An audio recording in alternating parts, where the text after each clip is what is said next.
अस्सलाम वालेकुम। मैं हूं अहमद बिलाल महबूब और आज मेरे साथ गुफ्तगू के लिए मौजूद हैं जनाब बिलाल गिलानी। बिलाल गिलानी पाकिस्तान के सबसे पुराने एक्सपीरियंस्ड और मारूफ पब्लिक ओपिनियन रिसर्च की ऑर्गेनाइजेशन गैलप पाकिस्तान के एग्जीक्यूटिव डायरेक्टर हैं। अभी हाल ही में उन्होंने एक बहुत ही शॉकिंग किस्म का एक सर्वे जारी किया है। उसकी फाइंडिंग्स जारी की हैं चंद दिन पहले ही। जो जो लोगों तक फाइंडिंग्स पहुंची हैं उसके बारे में सवालात लोगों के जहनों में आए हैं, तो आज हमने ख्याल किया कि बिलाल गिलानी साहब से इस बारे में क्यों ना बराह रास्त गुफ्तगू कर ली जाए। तो बिलाल साहब, वेलकम टू दिस पॉडकास्ट। बहुत शुक्रिया। थैंक यू मिराज सर, आपने बुलाया है। आपने अपनी जो इस पब्लिक ओपिनियन सर्वे की रिपोर्ट है, इसमें बड़ी तफसील के साथ आपने इसकी मैथडोलॉजी को बहुत कवर किया है, जो अमूमन रिपोर्टों में इतनी तफसील पे नहीं होता। लेकिन इसके बावजूद लोग बार बार यही सवाल पूछते हैं, और मेरे ख्याल में इसका जवाब बार बार देना इसलिए भी ज़रूरी है कि लोग इस पूरे पब्लिक ओपिनियन सर्वे के फिनोमेना से अच्छी तरह से अवेयर हो जाए। तो बार बार ये सवाल पूछते हैं कि ये किस तरह से मुमकिन है कि 3500 आदमी इस मुल्क के 25 करोड़ के करीब आबादी को रिप्रेजेंट करेंगे। तो ये जरा थोड़ा सा इस पे रोशनी डालिए कि ये क्यों 3500 लोग रिप्रेजेंटेटिव होते हैं 25 करोड़ की आबादी के।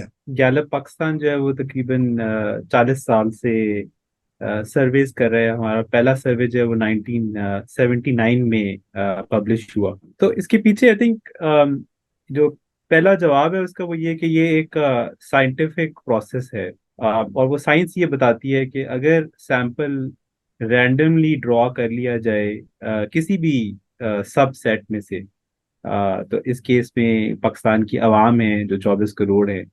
तो अगर बिल्कुल ये कुरानदाजी के जरिए से उन 24 करोड़ को इक्वली अपनी राय इजहार करने का हक दे दिया जाए, तो अगर वो 3,000 के अफराद पर मबनी एक सैंपल बन जाए जो बिल्कुल रैंडमली चूज किया जाए किसी जान पहचान की वजह से, किसी ईज के, हम उन 24 करोड़ को कैसे पहुंचेंगे कैसे नहीं पहुंचेंगे, क्या वो मर्द हैं ख्वातीन हैं, किस मजहब की हैं। तो साइंस ये बताती है ऑफ स्टेटिस्टिकल सैम्पलिंग कि अगर रैंडमली इन 3,000 3,500 को हम चूज कर ले, तो फिर वो 3,500 उन 24 करोड़ को रिप्रेजेंट कर सकते हैं। जो राय वो 3,000 जिनका जिसका इजहार करेंगे, वो अगर हम 24 करोड़ पाकिस्तानियों से भी वो सर्वे कर लें, तो तब भी वही राय आएगी। तो एक तो ये कि ये साइंस है और इस साइंस का पीछे स्ट्रॉन्ग स्टेटिस्टिकल मेथड्स हैं और प्रिंसिपल्स हैं। दूसरा जो हम इसके बारे में एक जो इसकी ऑथेंटिसिटी या इसकी वैलिडिटी के बारे में गुफ्तगू कर सकते हैं, वो ये कि साइंस एक्यूरेट है या इनएक्यूरेट है, उसका नतीजा इस बात से निकल आता है कि जब एक सैंपल सर्वे वर्सेस एक बहुत बड़ा सैंपल सर्वे या तकरीबन सारे पाकिस्तान का जो सेंसस होता है, उनके रिजल्ट्स को कंपेयर कर ले। अ, तो वो हम पिछले 40 साल से करते रहे हैं कि हम जब 3,000 अफराद से उनकी रिहाइश के बारे में पूछते हैं, उनकी एजुकेशन के बारे में पूछते हैं, उनकी इनकम के बारे में पूछते हैं, और फिर हुकूमत पाकिस्तान जब आप और मैं समेत सब पाकिस्तानियों को काउंट करती है और हमसे वही सवाल पूछती है, तो ये जो सैंपल सर्वे है, ये इसमें से जो रिजल्ट्स आते हैं वो उस सेंसस से बहुत मुख्तलिफ नहीं होते। लास्ट बात मैं इसमें ये ऐड करना चाहूंगा कि ये 3,000 ही क्यों, ये 500 भी हो सकता था और ये 1,000 भी हो सकता था। तो साइंस ये कहती है कि सैंपल अगर बढ़ता जाएगा तो एरर कम होता जाएगा, मगर इसका जो प्रोपोर्शंस हैं वो डिसप्रोपोर्शनेट हैं, इन द सेंस कि 3,000 के सैंपल पे और 500 के सैंपल के ऊपर और 10,000 के सैंपल के ऊपर जो एरर का चांस है वो प्रोपोर्शनेटली नहीं इंक्रीज करता। वो 500 से 3,000 पर तो एकदम से गिर जाता है एरर, मगर 3,000 के बाद वो एरर ना ऑलमोस्ट ना गिरने के बराबर गिरता है। तो अगर हम 3,000 से जो राय मैक्सिमम लेते हैं वो अगर ऑप्टिमाइज हम हो एक जाता लाख है के वहाँ। लिए, जी बिल्कुल। सो 3,000 पे के सैंपल पे जो राय ली जाए और 1 लाख पे जो राय ली जाए, उसमें एरर में बहुत ही मामूली सी कमी होती है। तो इस वजह से हमने ओवर द इयर्स हमें नजर आया कि ये 3,500 का सैंपल जो है, जो हमने इस सर्वे में किया है, ये हम्म। पाकिस्तान की आवाम का एक एक मजमूई जायजा और एक फोरकास्ट और एक प्रिडिक्शन या पेश एक करता है। एस्टिमेशन के लिए बहुत अच्छा है, और हमारे रिसर्च पहले साबित कर चुके हैं कि एक्यूरेट है। ये जो रिप्रेजेंटेटिव सैंपल है 3,000 का, ये आप कैसे ड्रॉ करते हैं? यानी अगर आप इख्तिसार से बताएं कि ये सैंपल कैसे आप रैंडमली कैसे चूज करते हैं? जी बिल्कुल। ये जैसे मैं बता रहा था कि ये साइंस ऑफ सैम्पलिंग जो है ये दुनिया भर में फॉलो होती है। पाकिस्तान इसमें यूनिक नहीं है, गैलप इसमें यूनिक नहीं है, और हुकूमत पाकिस्तान जो है वो पाकिस्तान का सबसे बड़ा सर्वे करने वाला जो है वो हुकूमत पाकिस्तान खुद है। तो पाकिस्तान ब्यूरो स्टेटिस्टिक्स जो है वो by far the largest sample survey करने वाला है। तो जो मेन मैथडोलॉजी है जो इस सब में कंसिस्टेंट है, ये कि आम पाकिस्तानी का कोई एक ऐसी फहरिस्त हासिल कर ली जाएगी जिसमें तमाम पाकिस्तानियों की के नाम और उनका पता मौजूद हो। इससे जो इक्विवेलेंट और क्लोजेस्ट चीज पाकिस्तान में मौजूद है वो सेंसस ब्यूरो का एक सेंसस फ्रेम है। इसमें तकरीबन मुल्क को 1,50,000 के करीब ब्लॉक्स में, जो कि एक जोग्राफिकल यूनिट्स हैं एक तरह के, आप 1 किलोमीटर बाय 1 किलोमीटर का समझ लें, और 250 उसके अंदर हाउस होल्ड हैं। तो सेंसस ब्यूरो हुकूमत पाकिस्तान का, उसने पाकिस्तान को 1,50,000 ब्लॉक्स में तकसीम कर दिया है, जिनमें तकरीबन 250 के करीब घराने रहते हैं। तो हम उस मेन जो डॉक्यूमेंट है जिससे हम सैंपल सेलेक्ट करते हैं, वो 1,50,000 सेंसस ब्लॉक्स की लिस्ट है। आ, उसमें फिर हम ये जो असूल लगाते हैं कि हर पाकिस्तानी को इक्वल चांस होना चाहिए कि वो उसमें से उस हमारे सर्वे में आ जाए। तो first is to select from that 150,000 blocks. वो हम उसमें से रैंडमली, इस सर्वे में 350 हमने लोकेशंस, उन 150 की लिस्ट में से एब्सोल्युटली रैंडम, किसी किस्म का उसमें जो सेंसस ब्लॉक होता है वो न्यूमेरिकल होता है, so we actually don't know कि वो कहाँ है। पंजाब में भी हो सकता है, सिंध में भी हो सकता है। तो पहली चीज तो हम वो 350 वहां से पिक कर लेते हैं। फिर उन ब्लॉक्स जो कि एक रियलिटी है, वो एक कम्युनिटी है, एक मोहल्ला है, उसका हम नाम तलाश कर लेते हैं। वो हमारे पास एक लिस्ट मौजूद है सेंसस ब्यूरो की तरफ से। फिर हम अपना एक नुमाइंदा भेजते हैं जो बाकायदा इन पर्सन जाता है उस मोहल्ले में। वहाँ मोहल्ले में जब पहुंचता है तो वहां पर, जैसे मैं कह रहा था कि तकरीबन 250 घराने हैं, तो उन 250 घरानों में से वो 10 घरानों को सर्वे करना चाहता है। तो इसके लिए वो वहां एक तरह से कुरानदाजी करता है कि वो 250 में से 10 कौन से होंगे, क्योंकि ये उसकी भी हो सकता है पसंद कि नहीं अगर होती उसमें। उसकी पसंद नहीं हो सकती, क्योंकि ये भी हो सकता है कि चौधरी का और वहां पर रहने वाले सिर्फ अमीरों का सर्वे हो जाए, या ये कि जो बस स्टॉप के करीब थे उनका सर्वे हो जाए। तो उसकी पसंद नहीं है, हम 250 में से उसको रैंडमली 10 घर चुन के देते हैं कि आपने इन घरों पे जाना है। फिर जब वो उस घर में पहुंच जाता है, तो वहां जब वो नॉक करता है और वहां पर सामने कोई घर से बाहर साहब निकलते हैं, खातून निकलती हैं, तो ये भी इसका भी एहतमाम कर लेते हैं कि कहीं जो निकलने वाला है उसी का सर्वे ना हो जाए, क्योंकि आमतौर पर हो सकता है कि सिर्फ मर्द घर के वो दरवाजा खोलें, या किसी छोटी उम्र के अफराद को ही भेजा जाए, जो बड़ी उम्र के लोग हैं वो आराम कर रहे हों। तो हम जब जाते हैं तो उस घर से भी ये कहते हैं कि आप अपने घर के तमाम अफराद का हमें बताएं कि कौन कौन रहता है जो 18 साल से बड़ी उम्र का है। आ, जब वो हमें फहरिस्त मिल जाती है तो उसमें से भी अगर हम एक कुरानदाजी करते हैं, उनसे कहते हैं कि अच्छा जो ये आपने बताया, तो इन तीनों में से हमने मुंतखाब जो है वो इस बंदे का किया है। वो एक तरह से लॉटरी निकालते हैं उन 3 अफराद में से। तो उनमें से कोई भी हो सकता है, उनमें से वो लोग भी हो सकते हैं जो घर में मौजूद हो सकता है, घर में मौजूद ना हो। तो जब वो मौजूद होते हैं तो सर्वे शुरू हो जाता है। जब वो मौजूद ना हो तो फिर हम उस घर पे दोबारा आने का एहतमाम करते हैं, क्योंकि उस घर को अगर हमने सिर्फ ऐसे बंदे से जो मौजूद था, हमने अगर उस घर को का इंतखाब कर लिया, तो हो सकता है कि वो घर ऐसा हो कि जहाँ मर्द जो है वो काम नहीं करते, या मर्द जो है वो घर के करीब ही काम करते हैं, या वो मुख्तलिफ और बायसेस हो सकते हैं। तो काफी एहतमाम किया जाता है कि तमाम ये जो 24 करोड़ पाकिस्तानी हैं, उनमें से 12 करोड़ जो एडल्ट्स हैं, उनमें उनको हम बिल्कुल रैंडमली, ब्लाइंडली, विदाउट एनी बायस जो है वो हम उनको सर्वे कर ले। और ये कोई तकरीबन 100 से 150 अफराद पर मबनी एक टीम होती है, जो कि जैसे जिस सर्वे का हम जिक्र करें, ये तकरीबन 100 के करीब अजला में फैला हुआ था।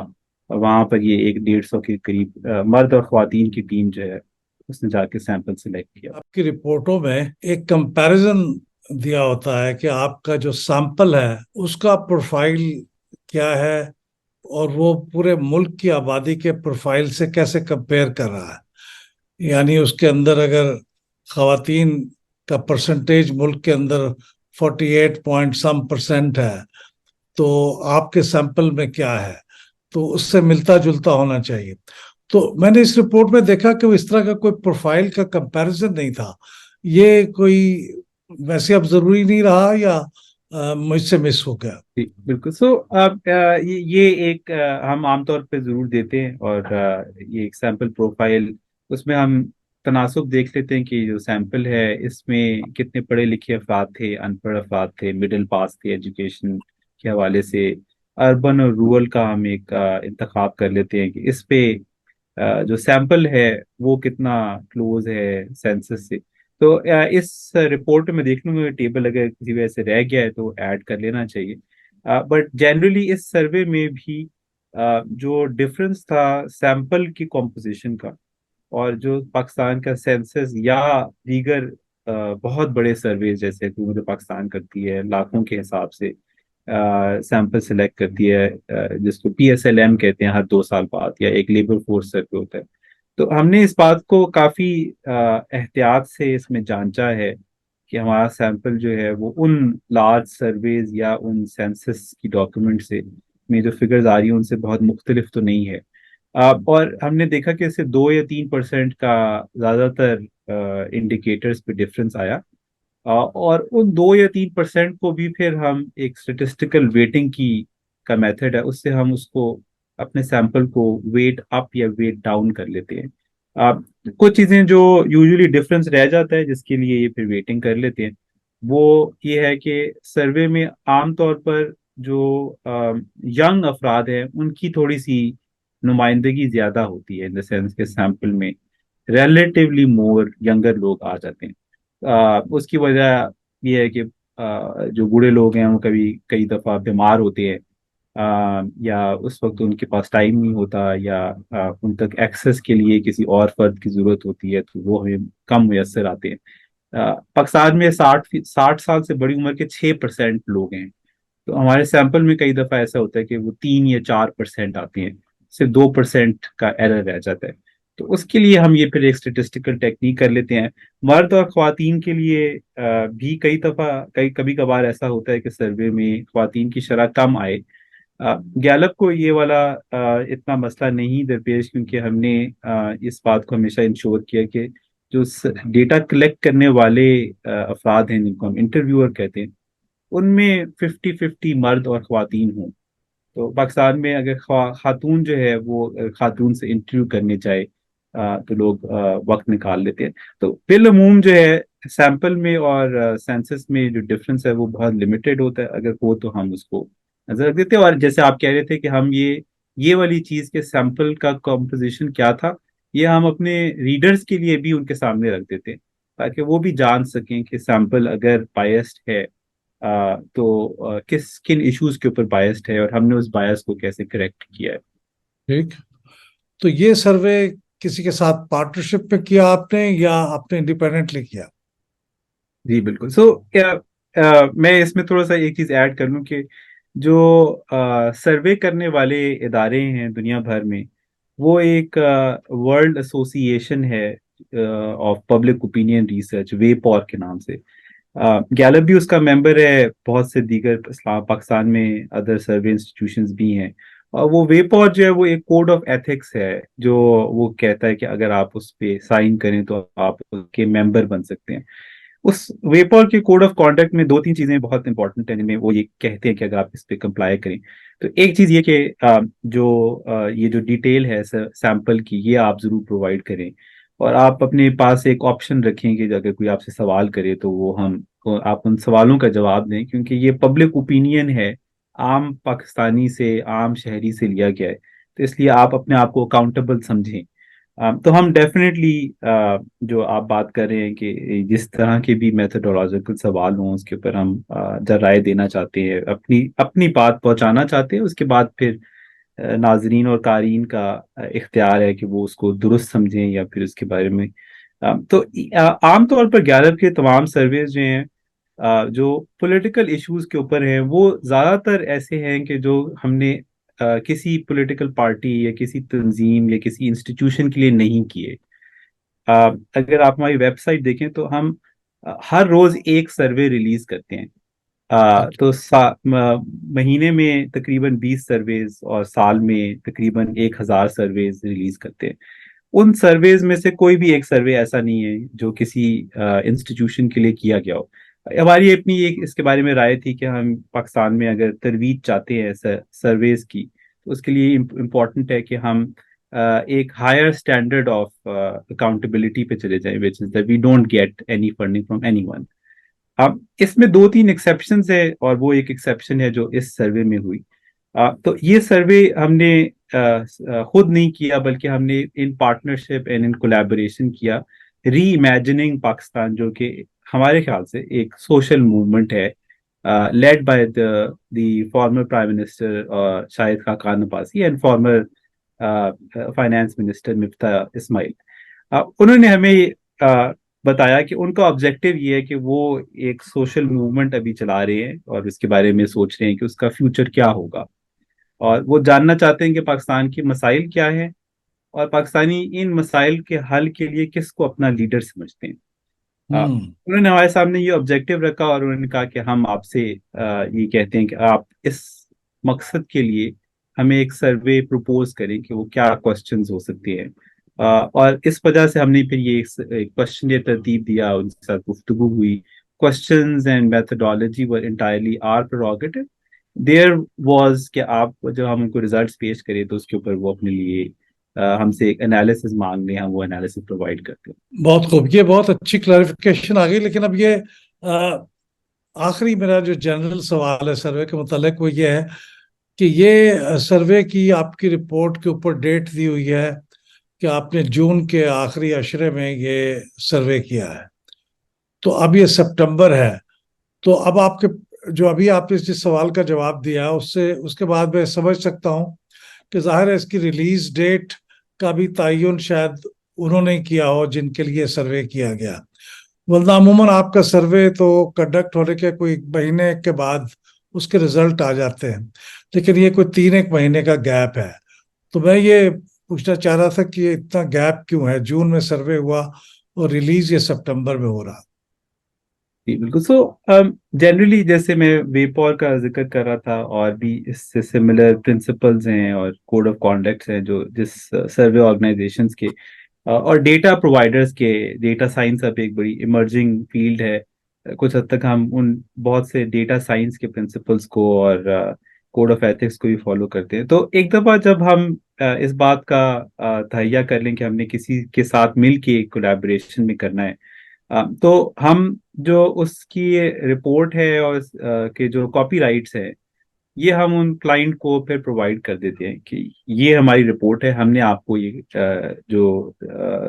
इसको छापने के, इसको प्रेजेंट करने के जो राइट्स हैं हमने आपके हवाले कर दिए। अब आप इसको जिस भी फॉर्म में अप्रोप्रिएट समझें आप इसको रिलीज कर सकते हैं। बस इस बात का हम उनसे तायुन कर लेते हैं और जो कॉन्ट्रैक्ट में बहुत क्लियरली लिखा होता है कि डेटा जो है वो एज इट इज प्रेजेंट किया जाएगा अगर गैलप का नाम लिया जाएगा। और अगर ऐसा ना हुआ और हमें किसी किस्म की डिस्क्रिपेंसी में महसूस हुई या रिप्रेजेंटेशन में किसी फॉर्म में कोताही नजर आई कि किसी एक साइड को दूसरी साइड से बेहतर करके दिखाया गया, तो हम we reserve the right to protest और to hmm. Deny that we conducted it. अब तो इस वजह से हमने उनके लिए ये सर्वे किया, हमने उनको रिपोर्ट प्रेजेंट की। उन्होंने किसी वजह से बेहतर महसूस किया कि वो इमीडिएटली ना रिलीज करें और 3 महीने बाद जिन डेट्स के ऊपर ये रिलीज हुआ, अ, जो कि हमारे ख्याल से इसमें बहुत से जो क्वेश्चंस हैं जो करंट पॉलिटिक्स के हवाले से, खासतौर पे वोटिंग के हवाले से, उन सवालों को इस जो कैविएट है कि ये कब किए गए, उसके हवाले से देखना बहुत ज़रूरी है, क्योंकि कुछ इनमें से इश्यूज ऐसे हैं कि जो बहुत टाइमली चेंज होते हैं। तो अगर इंटायरली गैलप का प्रोरोगेटिव होता, विच I as I was saying, कि हम आमतौर पे रखते, वो हम ये 3 महीने पुरानी रिपोर्ट जो है वो रिलीज ना करते, क्योंकि इससे ये एक अभाम जनरेट होता है कि ये सर्वे कब किया गया, और फाइंडिंग्स जो हैं वो करंट हैं। फर्स्ट जो इम्प्रेशन है वो ये होता है कि ये फाइंडिंग्स करंट हैं, क्योंकि हम गैलप हमेशा इस तरह से करता है। तो ये, but at the same time ये उनका प्रोरोगेटिव था, और I think most reports that I have seen, और उसमें ये शायद डिटेल दी गई है कि ये सर्वे जून में किया गया था, रादर देन अभी है। नहीं, ये तो बहुत वाजे है, इसके अंदर ये डेट बड़ी क्लियरली लिखी हुई है एग्जैक्टली। तो उस बारे में तो अभाम नहीं है, लेकिन सिर्फ ताखीर के बारे में था, वो आपने अच्छा किया, क्लैरिफाई कर दिया। अब मैं सर्वे की फाइंडिंग्स के मुतालिक कुछ थोड़ी सी क्लैरिफिकेशंस है, मेरे जहन में कुछ वाजे नहीं थी, तो वो मैं आपसे कुछ जानने की कोशिश करता हूँ। मसलन एक पहला सवाल मेरा उस बारे में ये है कि मिलिट्री के रोल सियासत में क्या होना चाहिए और कितना होना चाहिए, एक सवाल आपका उसके बारे में है। ये इसमें सबसे ज्यादा जिस सूबे के अंदर ये ओपिनियन आई है कि मिलिट्री का रोल सियासत में बिल्कुल नहीं होना चाहिए, ये जिस सूबे ने सबसे कम कहा है वो बलूचिस्तान है, वो 25% उनका कहना है। जबकि ये पंजाब में कोई 30% है, और खैबर पख्तूनख्वा में तो बहुत ज्यादा है, 46% है। तो अमूमन हमारे जहन में तासर ये होता है कि चूंकि बलूचिस्तान में बिलमूम मिलिट्री ऑपरेशन भी माजी में रहे हैं, तो शायद फौज की सियासत में हिस्सा लेने को बहुत ज्यादा पसंद ना किया जाए। लेकिन सबसे कम नापसंद जहाँ किया जा रहा है वो बलूचिस्तान है। तो इसको आप कैसे रिकंसाइल करते हैं इन दो चीजों को? जो ये मैं सवाल आपसे बहसियत पोल्स्टर के, तो जाहिर है आपने तो जैसे रिजल्ट मिले हैं वैसे रिपोर्ट किए हैं, लेकिन यहाँ मैं समझता हूँ कि अगर आप अपना वो जो एनालिस्ट का हैट है वो पहन के हमें कोई थोड़ा सा एनालिसिस भी बताएं कि आपके ख्याल में ये क्यों ऐसे हो सकता है। एज अ पोलस्टर हमारा काम जो है वो मैसेंजर का है। तो पाकिस्तानी अवाम ने एक राय का इजहार किया है, उसको हम relative simple statistical techniques use करके हम आम पाकिस्तान अवाम के सामने ही रख देते हैं, मीडिया के सामने रख देते हैं। उनमें से कुछ चीज़ें हमें भी एक तरह से जो है वो डिफरेंट फ्रॉम आवर परसेप्शंस लगती हैं। जो हम उस वक्त सोच रहे होते हैं उससे मुख्तलिफ राय आती है। तो जब भी इस तरह की राय आए या इस तरह की फाइंडिंग्स आए कि जो हमारी अपनी सोच से मुख्तलिफ हों, तो उसमें हम पहला जो हम उसमें एक्शन लेते हैं वो ये कि हम ज़रूर ये बात सोच लेते हैं कि जो सर्वे करने का मकसद था वो था ही ये कि हम आम पाकिस्तानी की राय देखें, और अगर हम उसको अपनी हेल्ड परसेप्शन के साथ ही उसकी क्रेडिबिलिटी या ऑथेंटिसिटी को मैच करें, तो फिर शायद हमें सर्वे करने की जरूरत नहीं थी। क्योंकि सही। जो और ये सिर्फ कोई शहर में रहने वाले या गांव में रहने वालों की बात नहीं है, ये आम पाकिस्तानी की या किसी भी सर्वे करने वाले किसी रिसर्चर की राय है। तो इसलिए हम उसको पहले इस बात को वजन जरूर दे देते हैं कि हो सकता है कि पाकिस्तानी अवाम ने कोई जो राय का इजहार किया इसमें कोई ट्रूथ हो, और कोई रीजन हो, कोई लॉजिक हो उसके पीछे। ये वाला जब रिजल्ट्स आए तो मैंने कुछ जो बलूचिस्तान में जिन लोगों से ये सवाल किया गया और जो इंटरव्यूअर्स थे, रिसर्चर्स थे, मैंने उनसे गुफ्तगू की बराह रास्त समझने के लिए। तो वहां से जो इंटरप्रिटेशन हमें नजर आई वो ये थी कि इसके साथ अगर आप दूसरा एक सवाल जोड़ लें जो कि पाकिस्तान की मिलिट्री के बारे में राय का है, कि मिलिट्री की राय के बारे में राय अच्छी है या बुरी है, अप्रूवल रेटिंग जिसमें अप्रूवल आप, रेटिंग एक तरह से इंस्टीट्यूशन की। तो और वो इसमें जो बात, बलूचिस्तान में सबसे कम है। जी बिल्कुल एग्जैक्टली, बात यह है कि बलूचिस्तान में अप्रूवल सबसे कम है, लेकिन उसकी सियासत में हिस्सा ना लेने के बारे में भी सबसे कम रिजर्वेशंस है। तो ये जी दो चीजें आप अच्छा किया आपने इन दोनों को इकट्ठा मिला के उसको एक्सप्लेन कर रहे हैं, तो ये जी। यूजफुल होगा। तो जो हमें वहां से लर्निंग महसूस हुई वो ये कि जो आम पाकिस्तानी है उसकी राय आमतौर पर काफी प्रैक्टिकल सी होती है।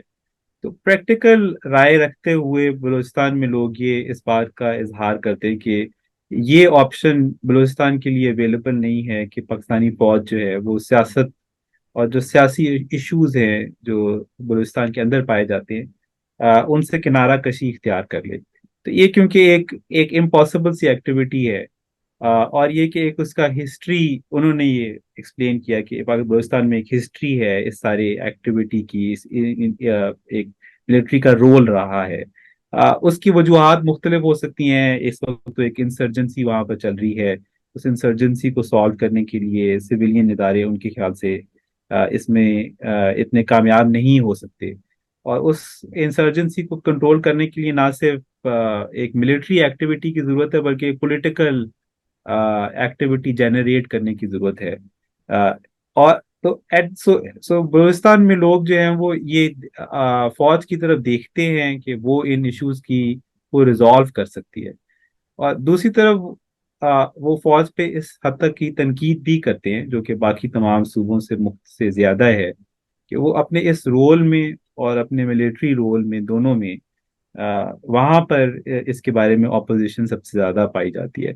सो तो इस अगर इन दो फैक्ट्स को अगर आप जोड़ कर देखें तो वहाँ एक रिलेटिव एक लॉजिक क्रिएट होती है why people would essentially think on those lines. दूसरा इसमें एक चीज ये कि वहाँ हमने ये देखा कि जो बलोच और पश्तून जो एथनिसिटीज हैं या जबान बोलने वाले हैं उनमें इन इश्यूज के ऊपर राय थोड़ी सी मुख्तलिफ पाई गई। हम्म। आ, तो जो पश्तो जबान बोलने वाले और इनमें तनासब जो है वो तकरीबन शायद 60% और 40% का है। 40% पश्तू बोलने वाले हैं, 60% बलोची बोलने वाले हैं, मुख्तलिफ और डायलेक्ट्स बलोची के बोलने वाले हैं। आ, उनमें हमने देखा कि इसमें राय में थोड़ा सा एक मुख्तलिफ पाई गई। तो पश्तून सेगमेंट में ये राय ज्यादा यकसर पाई गई कि फौज का एक सियासी अमल दखल होना चाहिए। और जो बलोची सेगमेंट था उसके अंदर ये राय मुख्तलिफ पाई गई। तो इस वजह से भी एक हमें नजर आता है कि वहाँ एक जो आमतौर पर नजर आने वाली राय है वो तो रिलेटिवली वन साइडेड है। बट जो सेगमेंट्स हैं उनको जब हम कंबाइन करके देखते हैं तो हमें एक रिलेटिवली मोर कॉमन सेंस नजर आती है कि जो बलोची सेगमेंट से जो ज़्यादा नाराज हैं पाकिस्तानी हुकूमत से और जिस वजह से वो पाकिस्तानी फौज से भी नाराज हैं उनमें ये राय मुख्तलिफ है एवरेज से। तो इसका मतलब मैं ये समझूं कि जो बलूचिस्तान में रहने वाले पश्तून हैं उनकी राय खैबर पख्तूनख्वा में रहने वाले पश्तूनों से मुख्तलिफ होगी, क्योंकि खैबर पख्तूनख्वा में सबसे ज्यादा इस बात की मुखालफत है कि फौज का सियासत में कोई रोल हो। 46% कंपेयर टू 25% इन बलूचिस्तान। तो इसका मतलब यह है कि बलूचिस्तान में रहने वाला पश्तून शायद मुख्तलिफ सोचता है खैबर पख्तूनख्वा के पश्तून से। ये क्योंकि दोनों के एक्सपीरियंसेस मुख्तलिफ रहे हैं, हो सकते हैं। जो केपी में रहने वाले पश्तो स्पीकिंग लोग हैं वो तकरीबन 80% केपी की आबादी जो है वो उस सेगमेंट में फॉल करती है। उनका इस वक्त जो नैरेटिव है वो उनकी जो लार्जेस्ट पॉलिटिकल पार्टी है जो पाकिस्तान तहरीक इंसाफ है जो 2 इलेक्शंस के बाद दीगरे वहां से जीत चुकी है इस वक्त भी by far the highest popularity PTI की एज अ प्रोपोर्शन जो है वो केपी में पाई जाती है। तो पार्टली तो वो अपनी पार्टी की लाइन फॉलो कर रहे हैं ये कह कर के सियासत और अस्करी इश्यूज जो हैं इनको सेपरेट रख देना चाहिए। दूसरा केपी में एक जो लॉन्ग वॉर ऑन टेरर है 20 साल की एक जंग है उसके बारे में भी अब एक तरह से एक वहाँ लोग इस बात से काफी उकता गए हैं कि ये जंग जो है वो खत्म नहीं हो रही। तो इस वजह से भी वो चाहते हैं कि ये किसी तरीके से इसका कोई सियासी हल निकाला जाए और बजाय इसके कि सियासत और अस्करी लोगों को साथ में बिठाया जाए और वहाँ हल निकालने की कोशिश की जाए जो कि पिछले 20 साल में कई दफा अटेम्प्ट करके उन्हें नजर आता है कि शायद वो फेल होगी। बलूचिस्तान में इससे बहुत मुख्तलिफ है, क्योंकि वहां पर जो पश्तो बोलने वाले हैं वो एक तरह से अपने आप को कई दफा प्रोटेक्ट करने के लिए जो बलोच इंसर्जेंसी है उन्हें पाकिस्तानी स्टेट की और represented by the Pakistani military की मुस्तकिल एक ज़रूरत भी महसूस होती है अगेंस्ट द बलोच इंसर्जेंसी। तो उस वजह से वो उनकी उनकी एक ज़रूरत है, और जो उनकी ख्वाहिश है उसकी ज़रूरत जो है वो बलोच इंसर्जेंसी है, जिसकी वजह से वो पाकिस्तानी मिलिट्री की एक सियासी रोल भी देखना चाहते हैं। ये बहुत इंटरेस्टिंग है, ये बहुत अच्छी एक्सप्लेनेशन आपने दी है, बात को समझने में बहुत मदद मिलती है। अब मैं जो सवाल आपसे करने वाला हूँ वो गालिबन इस सर्वे के बारे में सबसे ज्यादा पूछे जाने वाला सवाल होगा। और वो सवाल ये है कि आपने अपने सर्वे में कोई 16 पॉलिटिकल लीडर्स की अप्रूवल रेटिंग के बारे में सवाल किया है, और उसमें सबसे पॉपुलर ज्यादा कौन है और सबसे कम कौन है, और दरमियान में इस तरह 16 लोग हैं। लेकिन वो जिस तरह अंग्रेजी में कहते हैं ना, कॉन्स्पिक्वस बाय एब्सेंस, वो उसमें पाकिस्तान पीपल्स पार्टी का कोई भी लीडर उसमें शामिल नहीं है। ना आसिफ जरदारी साहब है, ना बिलावल भुट्टो हैं, और जबकि पीएमएलएन के 3-4 लोग हैं और पीटीआई के भी 3-4 लोग हैं, और भी बहुत से लोग हैं। तो ये ओमिशन की, और इसी तरह जमात इस्लामी बहरहाल उस तरह की बड़ी पार्टी तो नहीं है पीपल्स पार्टी की तरह, लेकिन बहरहाल एक अहम पार्टी है। तो जमात इस्लामी का भी इसमें सिराजुल हक साहब का नाम इस लिस्ट में नहीं है, हालांकि उनसे जरा निस्बतन कम कद काट के कुछ लीडर भी उसके अंदर मौजूद है। तो इसकी आप ये ओमिशन है, ये आप कैसे एक्सप्लेन करेंगे? जी बिल्कुल। सो आई थिंक इसमें एक एडमिशन ऑफ फॉल्ट है, और विच इज दैट लिस्ट में जब हमने लीडरान को लिस्ट किया गया, तो इसमें एक टेक्निकल एरर की वजह से जो पीपल्स पार्टी के दो लीडर हैं वो इस लिस्ट में शामिल नहीं किए गए। और क्योंकि सवाल इस तरह से डिजाइन किया गया था कि हर लीडर का नाम लिया जाए और फिर आम आवाम से ये राय ली जाए कि उनका उनके बारे में कैसी कैसी राय है, अच्छी राय है, बहुत अच्छी है, खराब है या बहुत खराब है। तो वो क्योंकि by omission which is an error on our part, list में क्योंकि पीपल्स पार्टी के दो लीडरान मौजूद नहीं थे, इसलिए उनका नाम नहीं आया। इसी तरह से ही जमात इस्लामी के जो लीडर हैं सिराजुल हक साहब, उनका नाम उस लिस्ट में मौजूद नहीं था। तो ये हमारी तरफ से एक सर्टनली एक ओमिशन है, इसकी कोई इसके अलावा और कोई एक्सप्लेनेशन नहीं है। मार्च 2023 में हमने इससे सिमिलर ही सर्वे किया, जिसकी रिपोर्ट हमने शामिल भी की और हमारी वेबसाइट पे मौजूद है। उसमें पीपल्स पार्टी के दोनों लीडरान मौजूद थे। बिलावल भुट्टो साहब की रेटिंग जो है वो नवाज शरीफ साहब के करीब थी, और जरदारी साहब की रेटिंग थोड़ी सी बिलावल भुट्टो से कम और नवाज शरीफ से कम थी, मगर बहुत कम नहीं थी।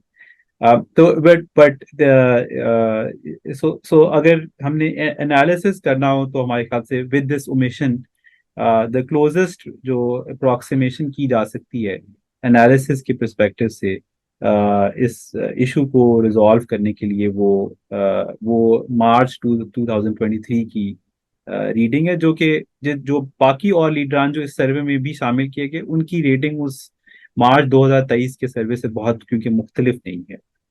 तो एनालिसिस के हद तक ये यूज किया जा सकता है एज अ प्रॉक्सी। बिलाल, जब ये लोगों से सवाल किया जाता है लीडरों के बारे में, तो उस वक्त उनके पास ऑप्शन यही होती है कि वो किसी एक लीडर के बारे में बताएं कि वो इसको सबसे ज्यादा पसंद करते हैं, या वो एक से ज्यादा लोगों के बारे में कह सकते हैं कि सबसे ज्यादा मैं इसे करता हूँ, फिर इसे करता हूँ, फिर इसे करता हूँ। किस तरह से, यानी ये अगर आप एक्सप्लेन करें, क्योंकि जाहिर है इनका टोटल तो 100 नहीं बनता। तो इसलिए लगता यह है कि मल्टीपल चॉइस होती है। जी। सो ये जो अप्रूवल रेटिंग का क्वेश्चन है, ये एक स्टैंडर्ड क्वेश्चन है from that is asked across the world, और I mean for in most countries including Pakistan. यही सवाल डेकेड से पूछा जा रहा है। और इसका फॉर्मेट यही है कि हम हर लीडर का जो उसमें जिसके बारे में हम राय लेना चाहें, उनका नाम एक एक करके पूछते हैं। तो मैं आप अगर हमारे रिस्पोंडेंट हैं तो मैं आपके सामने ये रखूंगा कि जनाब आसिफ जरदारी साहब के बारे में आपकी क्या राय है, कि आपकी राय बहुत अच्छी है, खराब है, या बहुत खराब है। और अब मैं आपसे आपसे दरखास्त करूंगा कि आप इनमें से कोई एक जो ऑप्शन है वो चूज कर लें। तो हो सकता है कि आप कहें बहुत अच्छी है।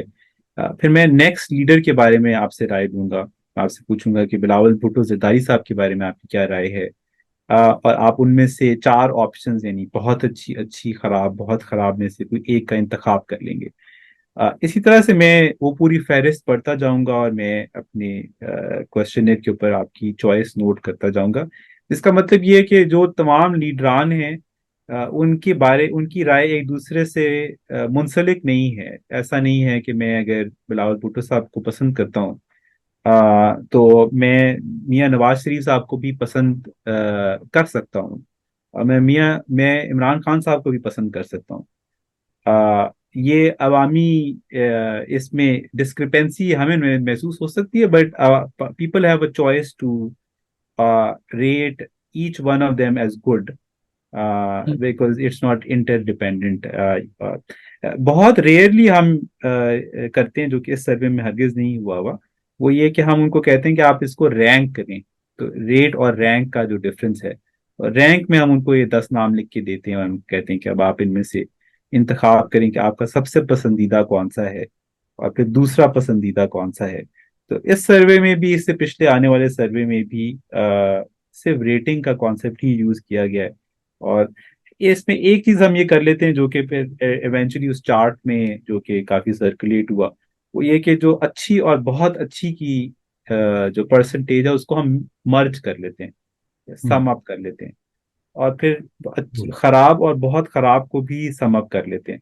तो एक को हम अप्रूवल रेटिंग कह देते हैं और एक को हम नेगेटिव अप्रूवल रेटिंग कह देते हैं, कि जो और कई दफा हम इसका एक नेट क्रिएट कर लेते हैं कि अप्रूवल और डिसअप्रूवल के को हम माइनस कर लें।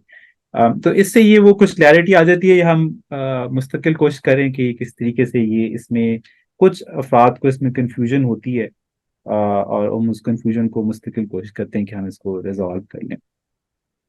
एक सवाल आपने इसमें बहुत दिलचस्प ये भी पूछा हुआ है कि आप लोगों से आपने पूछा है कि आप मुख्तलिफ इदारों को कैसे रेट करते हैं, कैसे इनकी इनको किसको कितना अप्रूव करते हैं और किसको कितना कम अप्रूव करते हैं।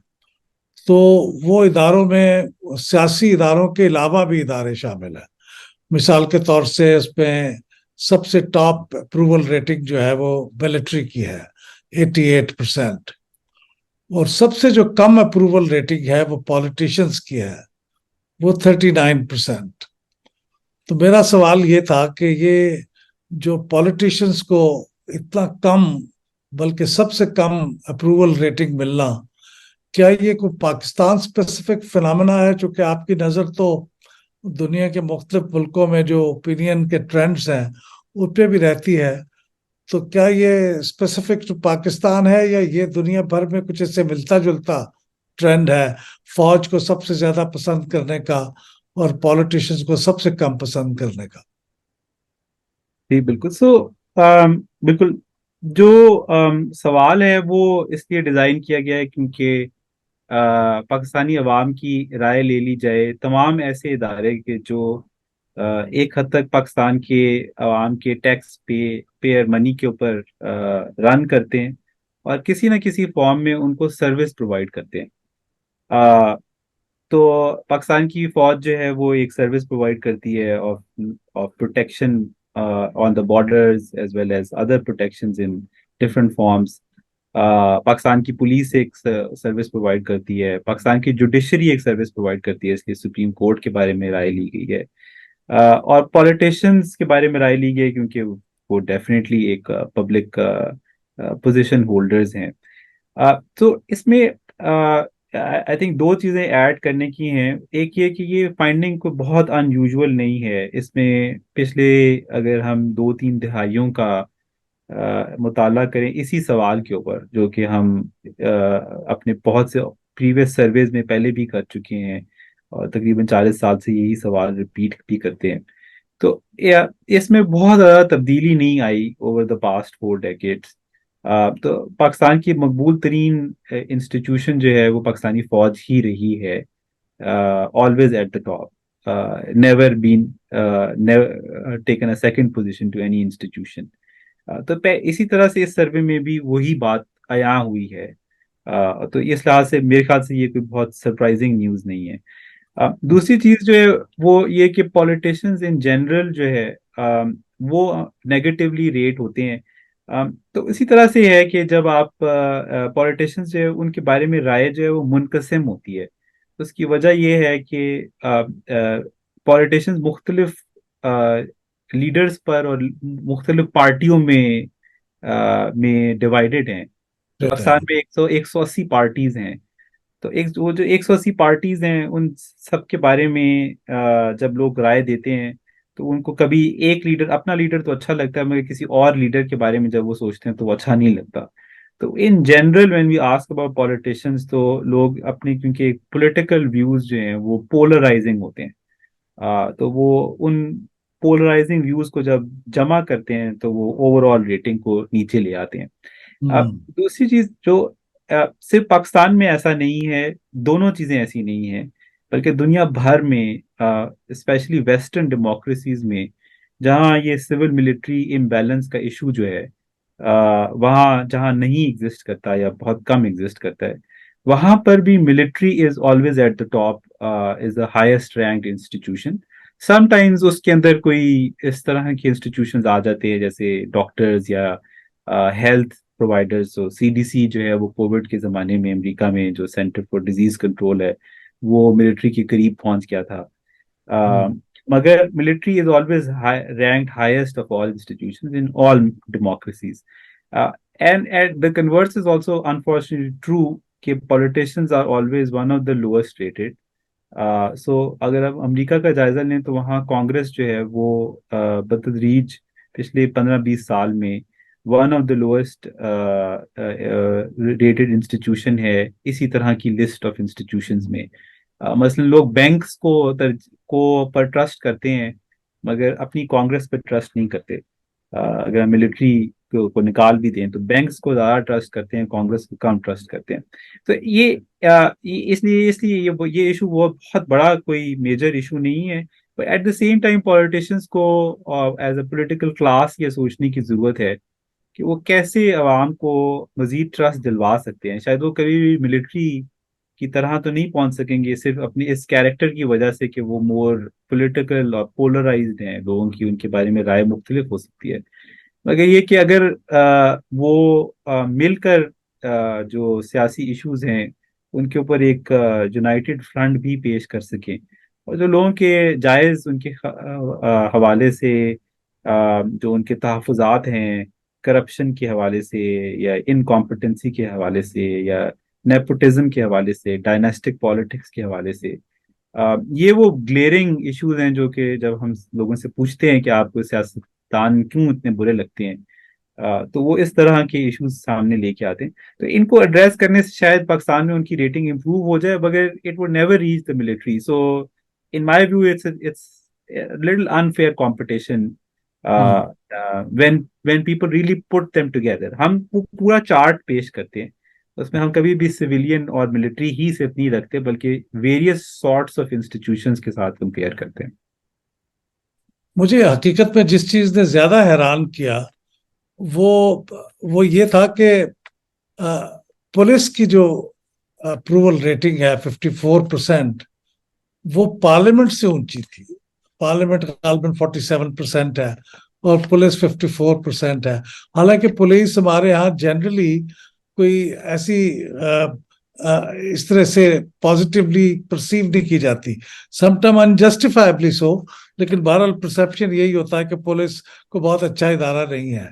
लेकिन इसमें पुलिस जो है वो काफी अच्छी तरीके से परसीव हुई है 54% के साथ। इलेक्शन कमीशन भी उससे नीचे है और पार्लियामेंट भी उससे नीचे है। अब सो ये कुछ कुछ इश्यूज हैं जिनके ऊपर हमें ये महसूस होता है कि आम पाकिस्तानी की राय, आम पाकिस्तानी से मुराद शहर में रहने वाले मिडिल एज्ड ख्वातीन भी हैं, पढ़े लिखे अनपढ़ मर्द भी हैं कि जो अपना कारोबार करते हैं किसी एक छोटे शहर में।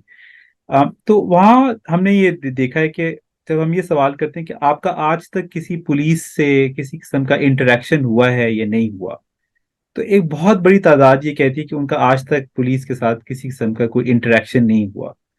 बहुत ही रेयर इंटरेक्शन है। और जिनका होता है उनका उनकी राय आमतौर पर मुस्बत नहीं होती, मगर जिनका नहीं होता उनकी राय ज्यादा मुस्बत होती है। वो उनका जो ओवरऑल इफेक्ट है उसके बारे में गुफ्तगू करते हैं कि आमतौर पे देखें कि चोरी चकारी नहीं होती। इसी तरह से एक कभी हमें ये महसूस होता है कि एलीट पाकिस्तानी का ओपिनियन जो पुलिस रिलेटेड इश्यूज हैं उसके बारे में थोड़ा सा एक लो ओपिनियन पाया जाता है। आम पाकिस्तानी उन इश्यूज के ऊपर लेस नेगेटिवली परसीव करता है। मसलन एक सवाल हम भी और दुनिया भर में ट्रैक होता है कि अगर आप अपना घर बंद करके 3 दिन के लिए किसी और शहर चले जाएं, तो इस बात का कितना इम्कान है कि आप जब वापस आएंगे तो आपका घर जो है वो लुट चुका होगा। या ये कि अगर आप रात को अकेले सफर करें, 10 बजे के बाद अपने घर से बाहर निकल जाएं और रोड पर सफर करें, तो इस बात का किस हद तक का इम्कान है कि आप को किसी किस्म के क्राइम पेश आएगा। तो पाकिस्तान जो है वो इन दोनों इश्यूज के ऊपर बहुत से वेस्टर्न मुल्कों के मुकाबले में भी और इंडिया के मुकाबले में भी अ, कम पाकिस्तानी ये रिपोर्ट करते हैं कि उनको कोई क्राइम या किसी किस्म की कोई दिक्कत पेश आएगी। और ये एक कंसिस्टेंट ट्रेंड है। यही सवाल हमारे अलावा और पोलस्टर्स ही पाकिस्तान में कर चुके हैं। अ, तो आम पाकिस्तानी इस तरह के इश्यूज के हवाले से भी पुलिस की के बारे में एक राय देता है। हम उसको सुनते हैं, हम उसके बारे में हमें भी अचंभा होता है क्योंकि हमारा अपना इंटरेक्शन जब होता है तो वो इससे इतना पॉजिटिव नहीं होता। लास्टली इसमें हमें ये नोट किया कि रिसेंटली एक वेव ऑफ सिंपथी भी है विद द पुलिस, बिकॉज पिछले 10-15 सालों में जो टेररिज्म है उसकी वजह से पुलिस के अफसरान और पुलिस के जवान जो हैं वो जिस तरीके से शहरों में शहीद हुए हैं, तो आम पाकिस्तानी इस तरह के इश्यूज के बारे में एक मोर सिंपथेटिक राय रखता है। और हमें उतना शायद सामना नहीं करना पड़ता जवानों से और पुलिस वालों से, मगर उनके अपने रिश्तेदारों में और अपने आसपास भी ऐसे लोग पाए जाते हैं जो पुलिस से ताल्लुक रखते हैं और फिर भी इन इश्यूज का के दरमियान रहते हैं। तो कुछ इस तरह की एक्सप्लेनेशन हमें नजर आती हैं पुलिस के बेहतर जो रेटिंग आने में। तीन चार छोटे छोटे सवाल और बाकी रह गए हैं। एक ये कि आपने अपने सर्वे में पीटीआई की परफॉर्मेंस के मुतालिक तो बहुत डिटेल से क्वेश्चन किया है और उसका जवाब भी फाइंडिंग्स की शक्ल में इसमें मौजूद है, लेकिन पीडीएम की परफॉर्मेंस के बारे में कोई सवाल नहीं किया। तो इसकी क्या वजह हो सकती है? जी बिल्कुल। इसमें दो चीजें, एक ये कि हमने उससे इस सर्वे को करने से 1 महीना या 1.5 महीने पहले एक रिपोर्ट जारी की थी, जो कि पीडीएम की हुकूमत के हवाले से उसमें मुख्तलिफ सवालात किए गए थे। जिनमें से एक सवाल ये था कि महंगाई अगर मुल्क में मौजूद है तो आपके ख्याल से पीडीएम की हुकूमत की वजह से है या पीटीआई की हुकूमत की वजह से है। इसमें एक ओवरवेलमिंग मेजॉरिटी का ये ख्याल था कि पीडीएम की हुकूमत की वजह से है। तो कुछ इस तरह के सवालात हमने 1 या 1.5 महीने पहले ऑलरेडी क्योंकि ट्रैक कर लिए हुए थे पीडीएम की हुकूमत के हवाले से। तो इसलिए हमने मजीद उसमें इस सर्वे में सवाल पूछने के बारे में सोचा कि शायद ये ऑलरेडी हमें एक इंफॉर्मेशन सेट अवेलेबल है उस हवाले से। दूसरा ये कि कुछ हम ये पीडीएम की हुकूमत खत्म होने लगी थी तो हमारा ख्याल था कि हम एक दफा ये हुकूमत अपना टेन्योर पूरा कर ले तो इसके बारे में एक मजमूई राय उस वक्त आ जाए। और कुछ ये अनसर्टेनिटी मुस्तकिल चल रही थी कि आईएमएफ के बारे में गुफ्तगू थी। जब हम सर्वे शुरू करते हैं तो हमें कोशिश होती है कि ये जो आवाम की राय के लिए जो टाइम पीरियड है उसमें एक तरह का यकसर सा माहौल हो। अगर एक हफ्ते के दरमियान multiple news about economy being up और डाउन आ रही हो तो सर्वे की फाइंडिंग जो है वो एक तरह से कोई correct reading of the situation नहीं है। ऐसे ही है कि जैसे मरीज जो है अगर उसका बुखार ऊपर या नीचे हो रहा है, तो आप किसी एक वक्त रीडिंग ले लें तो वो दूसरी वक्त की रीडिंग से मुख्तलिफ आए, तो वो रीडिंग इनकरेक्ट है या इलनेस इनकरेक्ट है। तो पार्टली कुछ हमने इस तरह की एक जजमेंट इस हवाले से की, जिसकी वजह से हमने सिर्फ पीडीएम के हवाले से इस सर्वे में नहीं पूछा, बट हमारे पास अदर इंफॉर्मेशन सेट मौजूद था उनके बारे ये जरा बिला तकल्लुफ बताइएगा कि आप ये जो लीडर्स की अप्रूवल रेटिंग की आपने, और जब उसमें second most positively rated leader के तौर पे साद रिजवी साहब का नाम आया आफ्टर इमरान खान, तो आपको इस पे हैरानी हुई या ये कोई कंसिस्टेंट पैटर्न आप देख रहे हैं? में। हमें बहुत ज्यादा इसके ऊपर हैरानगी नहीं हुई। अम, उसकी एक रीजन ये है कि हम जो पॉलिटिकल पार्टीज का जो अरूज और जवाल है खासतौर पे पंजाब में, वो हम काफी डीपली स्टडी कर रहे हैं पिछले 10-15 साल से। और उसकी जो एक लॉन्ग टर्म स्टोरी है वो ये कि मुस्लिम लीग नून जो है वो कंसिस्टेंटली ऑन अ डिक्लाइन है। अ, अच्छा। और उस डिक्लाइन, सो पीपल ओरिजिनली तो पंजाब की अगर आप सियासत देखें तो उसमें People's Party is on a decline. So 1970 में उनके पास वोट तकरीबन 40%, 46% था। और फिर ये 293 तक ये जो शेयर है ये तकरीबन 38 तक आया, कोई खास तब्दीली नहीं थी। और 38 से फिर वो डिक्लाइन होते होते पिछले इलेक्शन में सिर्फ 6% पे आ गया। तो पहले पीपल्स पार्टी का वोट मुस्लिम लीग नून में गया, और फिर मुस्लिम लीग नून का जब हमने ट्रैक करना शुरू किया, तो हमें नजर आया कि मुस्लिम लीग नून से भी 97 ऑनवर्ड जो है वो वोट एक्चुअली रिड्यूस हो रहा है, बहुत स्लो पेस पे हो रहा था अर्लियर। तो 2013 तक जब ये रिजल्ट्स आना शुरू हुए तो हमें ये काफी क्लियर था कि मुस्लिम लीग नून जो है वो अपना जो प्राइम वोटर प्रोपोर्शन है वो लूज कर रही है, और उसका वोट कहीं जा रहा है। तो उनमें से दोनों का वोट, पीपल्स पार्टी का और मुस्लिम लीग नून का, पहले पीटीआई में गया, और फिर 2018 के इलेक्शन में हमें ये नजर आया कि मुस्लिम लीग नून का एक बड़ा चंक जो है वो उठकर तहरीक लबैक पाकिस्तान में चला गया, उसको उसको वहां वोट मिला।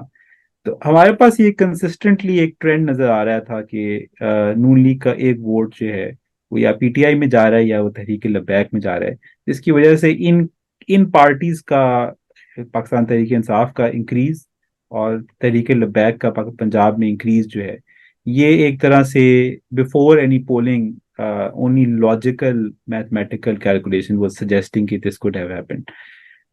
दूसरी चीज जो हमें मुस्तकिल नजर आती है वो ये कि जो डिसिडेंट वोट है नून लीग का, उसकी दो शक्ल है, एक पीटीआई है और एक तहरीक लबैक है। अ, तो जो पीटीआई का वोट अगर किसी भी वजह से रुका या रोका गया, तो उसके पास, उस डिसिडेंट वोट के पास दो ही पार्टियां थी जाने की, एक तहरीक इंसाफ। तो अगर तहरीक इंसाफ को रोका गया तो उनमें से कुछ प्रोपोर्शन ऑफ वोट दूसरी डिसिडेंट क्लास के पास चला जाएगा। तो वो दूसरी डिसिडेंट क्लास जो है वो तहरीक लबैक है, और इसलिए जिनको जिसको साद रिजवी लीड करते हैं। I just and on this note कि ये जो लाइकेबिलिटी अप्रूवल रेटिंग है ये नॉट नेसेसरली वोट्स में कन्वर्ट होती है। आपके साथ मेरे वालिद साहब काफी जमाना डिस्कशन भी करते रहे इस चीज के ऊपर कि इमरान खान साहब 2013 से पहले भी मुल्क के one of the highest rated politician थे, मगर उनकी मुस्तकिल हम ये गुफ्तगू करते थे कि लाइकेबिलिटी और वोटिंग का गैप है। आ, और वो उसकी एक प्राइम एग्जांपल थे कि people really liked him but did not really want to vote for him. So बहुत से जो लाइकेबिलिटी इंडिकेटर्स हैं, इनका वोट में कन्वर्ट होना एक बहुत एक साइंस है मुख्तलिफ। सो इसलिए I I would sort of read that particular finding with this caution in mind as well. नहीं, वोटिंग इंटेंशंस में भी बिलाल आपकी जो एनालिसिस आपने भी दे रहे थे लाइकेबिलिटी का, वो काफी मैच करता है आपकी इस फाइंडिंग से कि पंजाब में पीटीआई नंबर 1 पे है, और नंबर 2 पे पीएमएलएन है, और नंबर 3 पे टीएलपी है, तहरीक लब्बैक है, और पीपल्स पार्टी फिर चौथे नंबर पे है। तो इस लिहाज से ये आपकी बात मैच करती है इस चीज से। मैं सवाल ये एक ये पूछना चाहता हूँ कि ये आप तो बड़े अरसे से चूंकि एक हिस्टोरिकल आपके पास एक डाटा है पार्टियों के अरूज और जवाल का, तो आप ने पार्टली तो इस सवाल का जवाब दे दिया है, लेकिन मजीद अगर आप इसमें तशरीह कोई कर सकते हैं कि आप क्या ट्रेंड देख रहे हैं पीटीआई और पीएमएलएन, जो कि दो इस वक्त मेरे ख्याल है टॉप मोस्ट राइवल पार्टीज हैं, इनका इनका ट्रेंड आप किधर जाता हुआ नजर आ रहा है पॉपुलैरिटी का, पीएमएलएन का और पीटीआई का? क्या कोई कंसिस्टेंट पैटर्न है या कोई अप्स एंड डाउन्स है? आप इस बारे में क्या अपने पास्ट के जो पब्लिक ओपिनियन पोल्स है उसकी रोशनी में क्या कह सकते हैं? बिकॉज सो मुस्लिम लीग नून का, तो जैसे मैं बता रहा था कि एक कंसिस्टेंट डिक्लाइन है पंजाब में, which is where they get 90% of their vote. So Muslim League नून के हवाले से जब भी गुफ्तगू हो तो वो 90% of the vote that they have traditionally ever gotten is in Punjab. So वहाँ जब हम जस्ट सिंपल इलेक्शन कमीशन का डेटा लेके उसको चार्ट करते हैं, तो अगर नून और काफ लीग के वोट को जमा कर लें तो वो एक कंसिस्टेंटली ऑन अ डिक्लाइन है। इससे पहले जब हमने पीपल्स पार्टी का डिक्लाइन को देखा तो वहाँ हमें ये महसूस हुआ कि जब ये पॉलिटिकल पार्टीज का जो डिक्लाइन है, इसमें एक ऑलमोस्ट एक प्रेसिपिटस और एक तरह का एक पॉइंट आता है जिसके बाद ये जस्ट एब्सोल्युटली डिक्लाइन कर जाता है। तो पीपल्स पार्टी के लिए पंजाब में वो टाइम आया 2013 में। 2008 में एक सिंपथी वोट था बेनजीर शहीद की वफात के बाद, जो जिसकी वजह से बात छुप गई कि पंजाब में पीपल्स पार्टी अब बहुत डिक्लाइन पे है। तो 2013 में उनके लिए ये डिक्लाइन आया। नून लीग के लिए शायद वो डिक्लाइन एक्चुअली अभी तक आया नहीं है, क्योंकि 2018 के इलेक्शन में भी उन्होंने वोट लूज किया मगर बहुत लूज नहीं किया। सो 2013 में पंजाब में उनके पास तकरीबन 46% वोट था, और वो गिर के 33 या 34% हो गया 2018 में। But they so they manage to still hold on to चार में से एक वोटर, तीन वोटर्स को। हम्म। पीपल्स पार्टी का डिक्लाइन इससे ज्यादा सीवियर था 2013 में।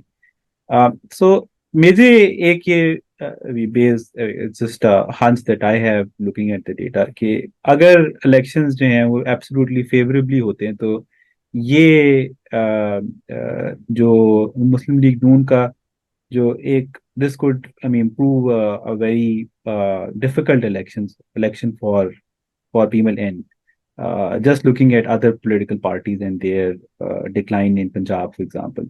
But at the same time, I think important ये है कि जो डिक्लाइन है वो काफी कंसिस्टेंटली लॉन्ग ड्रॉन भी हो सकता है।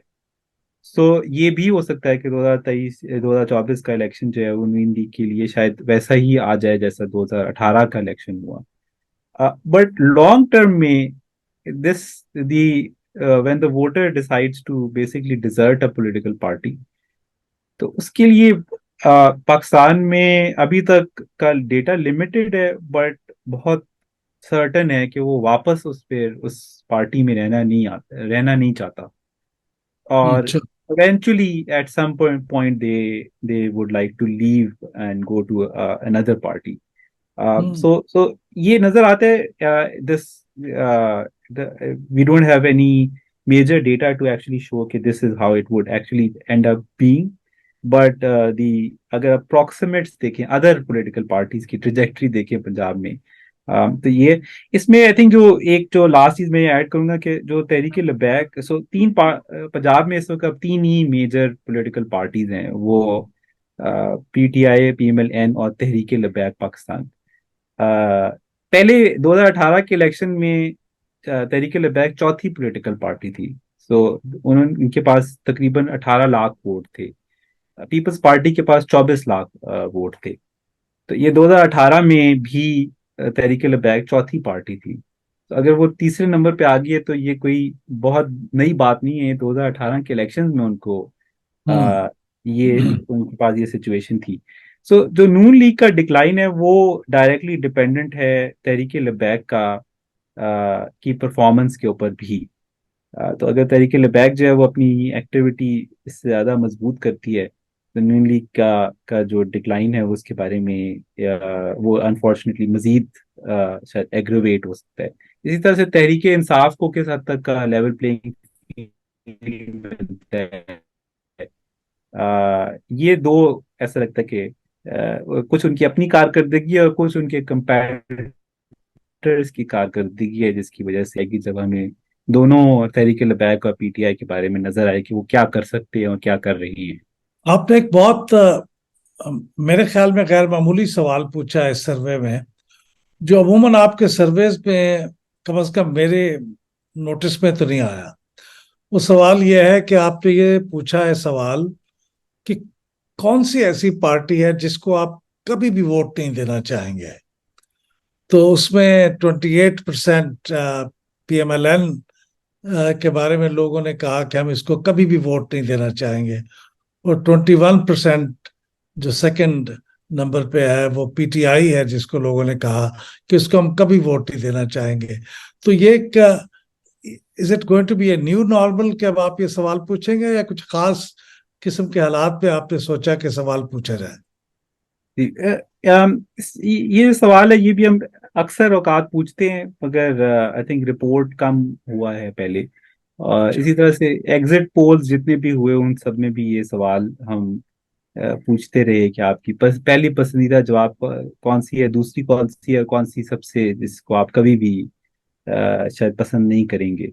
अब तो इसके दो तीन आई थिंक रीजंस हैं जो हम पूछते हैं। एक ये कि हम कभी कभार ये देखना चाहते हैं कि कौन सी जमातें हैं वो आपस में कोलिशन कायम कर सकती हैं, क्योंकि अगर एक ही सिंबल के ऊपर वोट लड़ा जाए या अगर सीट एडजस्टमेंट भी की जाए तो ये जानना बहुत जरूरी है कि वोटर उस तरह की जो एडजस्टमेंट्स हैं उनको किस तरह से देखेगा। तो एक राय, एक जो वजह थी इसको देखने की वो ये थी कि इलेक्शंस क्योंकि आने लगे हैं तो हमें ये नजर आ जाए कि कौन कौन सी पार्टीज एक दूसरे के साथ खड़ी हो सकती हैं। तो पीपल्स पार्टी का वोटर जो है वो नून लीग के बारे प्रोपोर्शंस में कहता है कि वो उस पार्टी कभी वोट नहीं करेगा। हम्म। अम, सो एक वक्त वजह तो ये कोलेशंस की है। और दूसरी जो है वो ये कि जैसे मैं आपको बता रहा था कि हमें just from from electoral analysis from the past ये लगता है कि 2024 का इलेक्शन एक तरह का क्रिटिकल इलेक्शन है, जिसमें ये जो नई पार्टीज हैं या नए जो पॉलिटिकल जो पोल्स हैं इनके इनके रिक्रिएट होने का चांस है। तो इस वजह से भी हम देखना चाहते हैं कि आम लोग जो हैं वो किसको पसंद सबसे ज्यादा करते हैं और किसके बारे में एक शिद्दत की राय लेते हैं as an antithesis to that party. तो उससे हमें प्रिडिक्ट करने में आसानी होगी कि कौन सी जमात जो है वो आने वाले वक्तों में मकबूल होगी। और आपकी एक फाइंडिंग ये भी है कि अगर किसी वजह से, इमेजिनिंग, एज्यूमिंग कि अगर PTI इंतखाबात में हिस्सा नहीं लेती, तो फिर किस पार्टी के जीतने का चांस है, तो उसमें तो आप PMLN का ही जिक्र करते हैं कि PMLN फिर वो पार्टी होगी जिसको सबसे ज्यादा वोट मिलेंगे। ये दुरुस्त है? जी बिल्कुल। सो सवाल यही हमने किया कि अगर आपके पास बैलेट पेपर पे पीटीआई की ऑप्शन ना हो, और आई थिंक ये इम्पोर्टेंट है कि हमारी एज एन इंस्टीट्यूशन ये राय नहीं है, ना हम इसको इंडोर्स करते हैं कि कोई भी पॉलिटिकल पार्टी पाकिस्तान की, लेट अलोन पाकिस्तान की लार्जेस्ट पॉलिटिकल पार्टी जो है वो लोगों के लिए एज एन ऑप्शन ना हो। तो मगर हम, क्योंकि हमारा काम जो है वो एनालिसिस करना है, तो इसको हमें आवाम के सामने रखना पड़ता है कि अगर ये ऑप्शन हो जाए तो फिर क्या होगा। तो उसमें लार्जेस्ट बेनिफिशियरी तो मुस्लिम लीग नून है, कि लोग लार्जर प्रोपोर्शन ऑफ लोग कहते हैं कि वो नून लीग के पास जाएंगे, और फिर पीपल्स पार्टी और फिर तहरीक लबैक। ये जो ये वाला पर्टिकुलर सिचुएशन है या सवाल है, इसके बारे में मेरी अपनी जाती राय ये है कि ये वो है कि जो सबसे ज्यादा प्रोन टू टाइम है इन टर्म्स ऑफ चेंजिंग। तो ये वाली वजह कि ये 3 महीने पहले हुआ है, अगर ये सर्वे आज किया जाए तो हो सकता है कि ये वाली ऑप्शन की अगर इसके ऊपर राय लोगों की मुस्तकिल तब्दील हो रही हो as other political contenders to potentially PTI vote जो है वो अपनी एक्टिविटी इंक्रीज करते हैं, तो हो सकता है कि वो जो पीटीआई का वोट है वो कहीं जाने की के बारे में सोचे। तो ये टाइम सेंसिटिव है। जून में डेफिनेटली ये बात थी कि अगर पीटीआई ना होती तो लोगों का कहना था कि वो पीएमएलएन को जरूर कंसिडर करेंगे। At the same time very large number people से कि वो पीटीआई अगर ना हुई तो वो वोट नहीं देंगे। तो जो वोट देंगे उनमें से वो लोग जब उनसे पूछा गया किस पार्टी को को वोट देना चाहेंगे तो N appears at the top. तो दोस्तों, अब चूंकि आपने टाइम सेंसिटिव ओपिनियंस की बात की है, तो मेरा आखिरी सवाल ये है कि क्या हम ये उम्मीद रख सकते हैं कि अब से लेके जनवरी 2024 तक, जब पोलिंग डेट मुमकिन तौर पे 28 जनवरी को होगी, तो इस दौरान आप रेगुलरली ये पब्लिक ओपिनियन पोल्स करते रहेंगे और लोगों को पता चलता रहेगा कि कैसे ओपिनियन शेप हो रही है? जी बिल्कुल। हमारी ख्वाहिश यही है कि हम कंसिस्टेंटली और रेगुलर टाइम इंटरवल्स के ऊपर जो पब्लिक ओपिनियन है, पल्स है, उसको हम मेजर कर सके। तो हम डेफिनेटली कोशिश हमारी यही है। बिलाल, आपका बहुत बहुत शुक्रिया। आपकी साथ जो गुफ्तगू है हमेशा वो बहुत इंफॉर्मेटिव होती है। हमें बहुत चीज़ें जानने और समझने का मौका मिलता है, क्योंकि आप जो काम कर रहे हैं वो बाज़ का बहुत कटिंग एज किस्म का काम होता है। तो मैं आपका बहुत शुक्रिया अदा करता हूँ। 1 घंटे के लगभग आपने अपना कीमती वक्त हमें दिया, और जो भी लोग ये गुफ्तगू सुनेंगे, मेरा ख्याल में उनकी भी मालूमात में बहुत इजाफा होगा, और वो ख़ास तौर पे पब्लिक ओपिनियन पोल की जो साइंस है उसके बारे में शायद उनको मजीद कुछ इंसाइट्स मिलेंगी। आपका बहुत बहुत शुक्रिया। अस्सलाम वालेकुम।